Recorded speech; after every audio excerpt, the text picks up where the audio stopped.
Superintendent of police Shri Vidyasagar Naidu గారి ఆదేశాల మేరకు గత 2 నెలల నుంచి ఈ గంజాయి పైన గంజాయి అమ్మేవాళ్ళు గంజాయి తాగేవాళ్ళు సప్లయర్స్ పైన విస్తృతంగా నిఘా పెట్టి వాళ్ళని అరెస్ట్ చేయాలనే ఉద్దేశంతో సారు ఇచ్చిన ఆదేశాల మేరకు గత నెలలో 14 మంది అరెస్ట్ చేసి వాళ్ళ దగ్గర నుంచి గంజాయి స్వాధీనం చేసుకుని రిమాండ్ పంపించినాము. అదే తనిఖీల్లో భాగంగా నిన్నటి దినము ముదివేడు ఎస్ఐ గారి యొక్క పర్యవేక్షణలో ఒక టీం ఏర్పాటు చేయడం జరిగింది.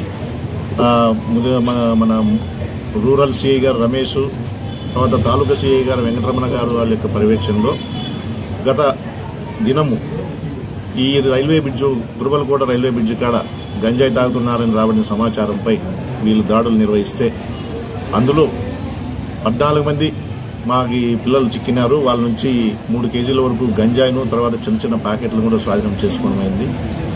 ఆ బ్యాచ్లోనే ఉన్నటువంటి మౌలాల అనే వ్యక్తి ఈ గంజాయి సప్లై ఎవరైతే గంజాయి సప్లై చేస్తాడో అతను తప్పించుకొని పోయినాడు. అతని గురించి కూడా ఒక పార్టీ తిరుగుతుంది. ఈ గంజాయి తాగే వాళ్ళు